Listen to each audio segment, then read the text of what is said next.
जी आज मैं आपके लिए कद्दू पुदीने के शरबत की ऐसी रेसिपी लेके आया हूँ। सिर्फ 7 दिन में ये यूरिक एसिड को बिल्कुल नॉर्मल कर देगा। ये कमज़ोर दिमाग के लिए, आंखों के अंदरूनी पट्ठों के लिए इंतहाई ताकतवर और जानदार शरबत है। इसे बनाने का क्या तरीका है और आपने शुरू से लेकर आखिर तक मेरी वीडियो को वॉच कीजिएगा और कोई स्टेप मिस ना कीजिएगा और एक मरतबा ये शरबत बनाएं, आपके दिल से दुआएं निकलेंगी। रहीम, लाखों करोड़ों अरबों दरूदो सलाम आप सल्लल्लाहु अलैहि वसल्लम पर और आपकी आल पर। अल्लाह ताला आपको खुश रखे। मैं हूँ तारिक जावेद, आप देख रहे हैं दादा तारिक रेसिपीज़। आज जो मैं आपके रेसिपी लेके वो बहुत ही मज़ेदार और जानदार पुदीना और कद्दू का शरबत बनाएंगे। 7 दिन में यूरिक एसिड को नॉर्मल करेगा और ये बेटे के लिए, आंतों के लिए और बिलखसूस दिमाग के लिए और आंखों के अंदरूनी पट्ठों के लिए बहुत ही ताकतवर और जानदार शरबत है। आए अपनी रेसिपी की तरफ चलते हैं। आज की रेसिपी कद्दू पुदीने के शरबत के लिए मैंने 1 किलो कद्दू लिए हैं। इसे लौकी भी कहते हैं लेकिन बाद इसे कद्दू भी कहते हैं, लेकिन हम लौकी जो लंबी होती है हम उसे लौकी बोलते हैं, इसे हम कद्दू बोलते हैं।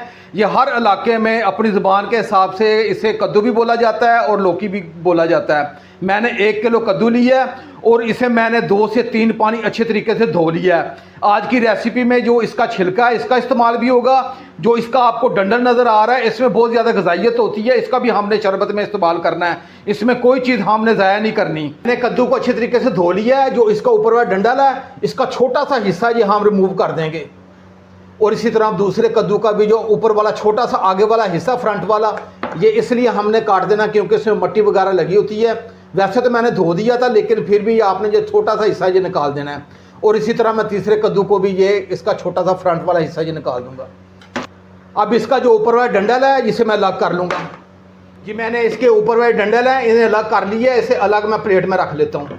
इसके जो बैक वाला हिस्सा है ये हमने थोड़ा सा हिस्सा इसे निकाल देना है। अब मैं कद्दू को दरमियान से छुरी की मदद से ये इसकी कटिंग करूंगा और कद्दू को दरमियान से काटने के बाद इसे मैं बारीक हिस्सों में ये तकसीम कर दूंगा। जी मैंने एक कद्दू को बारीक टुकड़ों में काट लिया है, इसी तरह मैं दूसरे कद्दू को काट के आपकी खिदमत में हाजिर हूं। मैंने तमाम कद्दूओं को बारीक टुकड़ों में काट लिया है और उसका जो डंडल है वो भी इसके साथ ही है। अब इसे मैं एक तरफ रखूंगा। मैंने एक गट्ठी पुदीने की ली है। आजकल गर्मियों का मौसम है, आपने कोशिश करनी है कि जो पुदीना है वो ताज़ा हो और इसके जो डंडल है ये हमें चाहिए नहीं है, सिर्फ इसका जो पत्ते हैं ये हमने अलग कर लेने हैं। के पत्तों को उतार के मैं फौरी से पानी में रख दूंगा ताकि ये कलर अपना चेंज ना कर जाए। पुदीने की पत्तियों को डंडल से अलग कर लिया है और इन पत्तियों को 3 से 4 पानी मैंने धो लिया है। फ्लेम को मैंने ऑन कर लिया है, ऊपर कढ़ाई रख दी है और इसमें मैं तकरीबन 1.5 लीटर पानी इसमें डालूंगा। 1.5 लीटर पानी डालने के बाद ये हमारे पास कद्दू है लौकी जिसे हमने बारीक टुकड़ों में काट लिया है और ये डंडल समेत ये इसमें डाल दूंगा। अब इसे मैं मीडियम आंच पे 10 से 12 मिनट के लिए इसे पकाना है ताकि इसका सारा अर्क और जूस इस पानी में आ जाए और इसे मैं ढाँप कर रखूँगा और 12 मिनट के बाद इंशाल्लाह मिलते हैं। जी मुझे कद्दू को ढाँप के पकाते हुए 12 मिनट हो गए हैं। अब इसका ढक्कन उठा के चेक कर लेते हैं। ये ले जी हमारे बेहतरीन ये कद्दू सॉफ्ट भी हो चुके हैं, कुक भी हो चुके हैं और इनका सारा अर्क और जूस इस पानी में आ चुका है। अब मैं चूल्हे की फ्लेम को मैं ऑफ़ करूँगा और इसे मैं थोड़ा सा ठंडा करूँगा। ठंडा करने के बाद मैं इसी में से पानी लेके ये जो हमारे कद्दू हैं ये ग्राइंडर में डाल के अच्छे तरीके से ग्राइंड कर लूँगा और ये पुदीना है ये साथ ग्राइंडर में डाल के इसे भी मैं ग्राइंड कर लूँगा। करके मैं आपकी खिदमत में हाजिर होता हूँ। अभी इसे मैं 5 से 6 मिनट के लिए पंखे के नीचे रखूँगा। उतनी देर में हम इसका शीरा कुआम तैयार कर लेते हैं। जी इसका कुआम शीरा तैयार करने के लिए मैंने चूल्हे के ऊपर सॉस पैन चढ़ा दिया है। अब इसमें 2 गिलास ये पानी डालूँगा। बिस्मिल्लाहिर्रहमानिर्रहीम। अब सबसे अहम बात है आपने थोड़ी सी ये नोट कर लेनी है। जो चीज़ें मैं डाल रहा हूँ ये इसी तरह आपने ये चीज़ें डालनी है, फिर आप देखिएगा कितना जानदार कमाल का शरबत बनता है। मैंने 1 टीस्पून ये अजवाइन ली है और 1 टेबलस्पून मैंने ज़ीरा लिया है और 1.5 टेबलस्पून मैंने सौंफ ली है और 1 टीस्पून मैंने ये मेथरे लिए हैं। ये मेथरे हैं जो मोटे आपको नज़र आ रहे हैं और उसी के साथ ये मेथी दाना पड़ा हुआ है और 1/2 टीस्पून जो मैंने मेथी दाना लिया है और 1/2 टीस्पून मैंने कलमंजी ली है। कलमंजी के बहुत फ़वाइद हैं, अल्लाह ताला ने इसमें बहुत शिफा रखी है और प्यारे नबी सल्लल्लाहु अलैहि वसल्लम की सुन्नत भी है। और 1/2 टीस्पून मैंने काला नमक लिया है। काला नमक के साथ बहुत ही कमाल का जायका आएगा और इसकी हिफाजत भी बढ़ जाती है। ये चीज़ें आपने थोड़ी सी नोट कर लेनी है और जो चीज़ मैं डाल रहा हूँ इसी तरह ही आपने ये चीज़ें डालनी है और ये तमाम चीज़ें मैं इसमें डाल दूँगा और इसे अच्छे तरीके से मिक्स करूँगा। आज की रेसिपी में चीनी इस्तेमाल करूंगा। मैंने 500 ग्राम आधा किलो चीनी ली है। आप थोड़ा सा बढ़ा सकते हैं, चीनी को कम नहीं करना। उसकी वजह यह है कि हमने इसका शरबत तैयार करना है और ये चीनी भी इसमें डाल देंगे और इसे अच्छे तरीके से मैं मिक्स करूंगा। अब इसे मैं मीडियम आंच पे 7 से 8 मिनट के लिए इसे कुक करूंगा, पकाऊंगा। इसका शीरा कवाम ये तैयार हो जाएगा। साथ इसमें जो चीज़ें डाली हैं, इनका जो अर्क और जूस है वो इस कवाम और शीरे में आ जाएगा।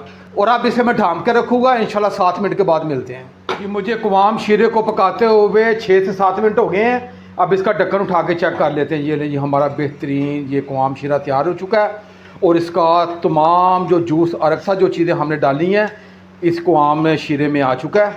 अब चूल्हे की फ्लेम को मैं ऑफ़ करूंगा और इसे ठंडा करने के लिए मैं रख देता हूँ पंखे के नीचे। मैंने कद्दू और पुदीने को ग्राइंडर में डाल के अच्छे तरीके से ग्राइंड कर लिया है और ये हमारे पास बेहतरीन ये कद्दू पुदीने का ये लिक्विड हमें मिल गया है। और ये कढ़ाई में कद्दू का पानी है जिसे हमने पहले कद्दू को उबाल लिया था और इसी में से थोड़ा सा पानी लेके मैंने ग्राइंड किया है। ब्रिक स्ट्रेनर ले लिया है। अगर आपके पास ब्रिक स्ट्रेनर ना हो तो आप मलमल का कपड़ा भी ले सकते हैं। जो ग्राइंड किया हुआ जो लिक्विड है जो मैं इसमें डाल के अच्छे तरीके से छान लूँगा और स्पैचुला की मदद से इसका अर्क और जूस नीचे कढ़ाई में मैं उतार दूँगा। की मदद से अच्छे तरीके से इसका जूस और अर्क नीचे कढ़ाई में उतार दिया है। अब ये थोड़ा हमारे पास ये लिक्विड बच गया, ये भी डाल देते हैं जी। मैंने स्ट्रेनर की मदद से अच्छे तरीके से दबा के इसका सारा अर्क और जूस नीचे कढ़ाई में उतार दिया है। अब ये खाली भोग के इसका कोई फ़ायदा नहीं है, हम इसे एक तरफ रखेंगे। हमारे पास बेहतरीन कद्दू और पुदीने का ये शरबत ये हमें मिल गया है। अब ये हमारे पास चीनी का कवाम शीरा है जिसमें हमने सारी चीज़ें डाल के इसका अर्क और जूस इस शीरे में निकाल लिया। हमारा कवाम शीरा है ये मैं इसमें डाल दूँगा। बिस्मिल्लाह। चीज़ें नज़र आ रही हैं, सौंफ, मेथी दाना, मेथरे वगैरह, इनका सारा अर्क और जूस इस कवाम में आ गया था। इसलिए जी अब ये खाली ये भी फोक रह गया, इसका कोई फ़ायदा नहीं, इसे एक तरफ रखेंगे। और ये हमारे पास बेहतरीन जानदार कद्दू और पुदीने का शरबत हमारे पास ये तैयार हो गया है। अब इसे सेव भी हमने करना है, तकरीबन 1 माह के लिए हम इसे सेव कर सकते हैं। कद्दू 12 महीने की सब्ज़ी है तो आप इसे ताज़ा बना के भी इस्तेमाल कर सकते हैं। लेकिन अगर आपने एक मरतबा बना के इसे 1 माह के लिए सेव करना है, उसका क्या तरीका वो मैं आपको बताऊँगा। और इसे पीने का क्या तरीका है वो भी मैं आपको बताऊंगा। और इसे पीना कब है ये भी मैं आपको बताऊंगा। 5 अदद लेमू ले लिए हैं। इनका अर्क और जूस इस कढ़ाई में मैं निचोड़ दूंगा।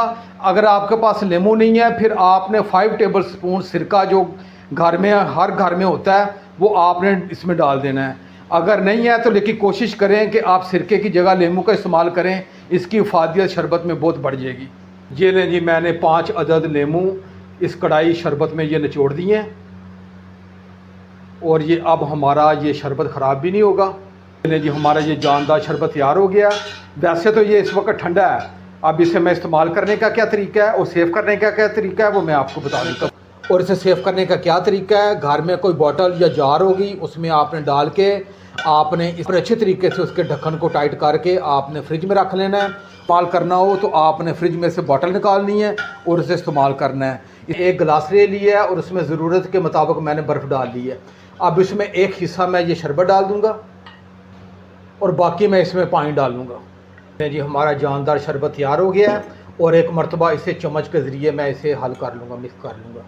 और ये हमारा ताकतवर जानदार शरबत तैयार हो गया है। इसे पीने का क्या तरीका है, आपने सुबह नाश्ता और दोपहर के खाने के दरमियान आपने ये 1 गिलास पी लेना है। इंशाल्लाह आपके दिल से दुआएं निकलेंगी। ये इतना ताकतवर और जानदार शरबत है। अगर मेरी रेसिपी और मेरी कावश आपको अच्छी लगे तो मेरे चैनल को ज़रूर सब्सक्राइब कर दिया करें।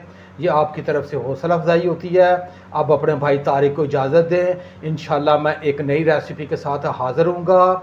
मेरी तरफ से आपके लिए बहुत सारी दुआएँ। अपना बहुत ख्याल रखिएगा। अल्लाह हाफिज़।